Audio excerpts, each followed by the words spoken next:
Hey, what's up, everybody? It's Donald Francis, and welcome to It's Life Podcast. We're helping people develop self-control to make better decisions. Yo, guess what? I'm with, this is his real name, by the way, Storm Weeks. He is one of the best barbers out here on this side of Brooklyn. And right now, you see him cutting Joshua and doing his thing. We want to talk about him. We want to actually, dive into his life because he has something special. He's more than just a barber. He's a life coach. He's a therapist. He's an entrepreneur. He does a whole lot of stuff, and we're gonna find out all about that today. You know what I'm saying? What's up, my guy? Good afternoon. Good to see you, good? bro. What's good? First of all, I want to say thank you for even being on our show, and taking the time out. You know what I'm saying? It's Sunday, and for some reason, I know at the same time it got crowded in here. It's a blessing. Thank you. That's what's up, man. No, thank you. Appreciate it. So tell us real quick, bro, and I'm gonna actually sort of step out of the shot, right? And Robin, obviously, she's on the phone and stuff like that. But how long have you been, cutting hair? What, I've been cutting hair for almost 35 years. Wow. And I've learned when I was incarcerated, and I was incarcerated for a very long time, almost a little over 28 years. Wow. And I've been home 10 years now. We celebrate that. That's what's up. So I came home 2012. Okay. The age of 47 years old. All right. And I knew that I would have to cut hair out here with 3 felony convictions. Okay. And I know that it's hard for people to actually get jobs, so I had to do this. So I went to a school, and I actually graduated from there. I had got my master's, and then I started cutting hair in downtown Brooklyn. I'm from the Bronx. I don't know nothing about Brooklyn too much, okay? Got you. But I've been down here since 2013. And then for the last couple of years that I've actually got my teacher's license, so I start teaching too.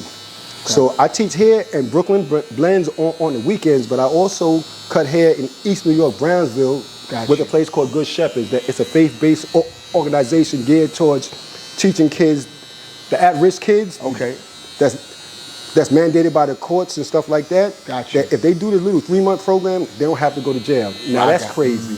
Wow. You know what I'm saying? For me to actually come out here and actually see these little kids, that I was one of them, that I could definitely identify with them easily. And to be able to keep them out of jail, because we see what goes on right here, right now. You know what I'm saying? So it's not even a job for me down there. It's a blessing, you know what I'm saying? That's awesome. I love what I do. Yeah. And so let me ask you, have you been, being a barber, it would have to afford you to be a people's person, so to speak. Now, before incarceration, can you say that you were a people's person at that particular time, or during the course of the time that you developed, that type of, energy and personality? I developed that I really wasn't a people's person, that social. But once out here, it's different. You know what I'm saying? So I knew that if I take this serious, that if I wanted to have different clientele, that I couldn't act like I'm still locked up. That's the problem that a lot of people that's locked up do. They are, what I might say, what they say, there's a term they call not indoctrinated, they institutionalized. Got you. Absolutely. You know what I'm saying? So I knew that I never wanted to be that. That I always wanted to be me. Absolutely. That I don't want no prison cell to define me. So I knew that coming out here, now I don't look like the average person that did a bid or whatever such and such. I'm not tough, that I'm not no gangster, but I was a misguided youth. Come from a dysfunctional family. You know what I'm saying? Made bad choices and wound up facing 3 life sentences since I'm 17 years old, Wow. And with a total of almost 28 years. Wow, man. Well, again, let me just commend you. You know what I'm saying, for, even doing your time and still surviving, because again, I'm sure I've never been incarcerated before, but at the same time, I do know that it takes a lot of mental strength, a lot of emotional strength, a lot of spiritual strength, and everything that comes with it in order for you to survive and keep your head above, to know that there is still, light at the end of the tunnel. You feel what I'm saying? So, definitely. I commend you on that, man. And so it's amazing because I noticed you said it's called Brooklyn Blends Way. Now, sometimes in Manhattan, I'll see what they call a Brooklyn. They got this store called Brooklyn's Burger, but that's in Manhattan. Now Brooklyn Blends, is that located in Brooklyn?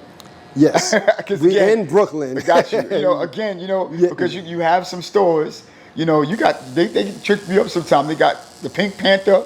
But meanwhile, that's in Green, Or they Harlem got something that's in Harlem Jersey, right, Harlem that's Burgers is in Jersey. You got what I'm saying? We got a lot of Philly cheesesteak places, and we're in New York. So again, I had to ask you that. And so let me ask you this also. Again, while you develop, the personality, how did you get a chance to really, get to become of a people's person? Because again, a barber is someone who's, like I said in the beginning of the intro, which you're a therapist, you're the advisory, a psychologist, all of this type of stuff, and people come to you sometimes with their secrets and all of this other stuff, so it's more than just a haircut, and upon giving a lot of advice, how do you get a chance to develop that over the course of time? Well, once I got out and I actually came out here, I knew that the things that apply in jail doesn't apply out here. Wow. That's the fatal mistake that a lot of people that leave prison do. Now, if somebody violate there, I know what I have to do here. Here, I have to hire a lawyer. Got you. I don't want to go back to jail. Got you. But also, this is customer service. So I knew that if I come out here, that I just can't have the screw face on and whatever, such and such. You know what I'm saying? That I just be me. Just be me, but I can't be mad at the world, that I can't be, thinking that I'm still in prison. That's one thing that I don't do, that I do not highlight that. Yes. You know what I'm saying? That I don't want that to really define me. Absolutely. They're saying that I'm more than just that. Right, absolutely. You know what I'm saying? But, just being able to, what type of haircut do you want? Excuse me, sir, how was your day? Whatever, such and such. Just that. You know what I'm saying? And it's customer service. That's exactly. Don't nobody want to get their hair cut by a person that's sitting back and he's all like, you know what I'm saying? Yo, what's up, y'all? You know what I'm saying? Nobody want that. They're going to be intimidated. Right. You know what I'm saying? Absolutely. Well, this segment is to appreciate, barbers and stuff like that and what we do. Because, look, you're on your feet most of the time.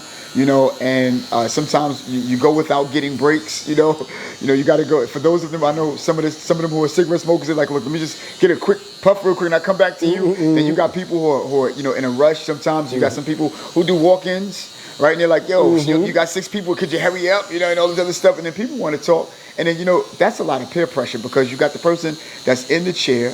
They want to talk. You got the other person that's behind them who want to be in a rush and stuff. Like, how do you you take in that and how do you deal with that? What do you do in order to make people feel comfortable? Well, first of all, you have to be a professional at whatever you do. Got you. So, once I went to the barber schools, because by the time that I got out, that I was actually cutting for almost 25 years before I came home. But I went to a barber school and they showed me the professionalism behind this thing. You could be the best barber physically, but mentally and professionally, you might be a person that I wouldn't even shake your hand because you don't even disinfect your hands and the chairs, whatever, such and such. Yeah. So that really taught me a whole lot, you know what I'm saying? And then being blessed to come down here to Brooklyn Blends, I mean, this is like family. Absolutely. This is the brother, Lou, one of the best barbers down here. You know what I'm saying? And he went to the school that I actually was teaching at. He was one of the students that was down there. Wow. A beast. Wow. A beast. You know what I'm saying?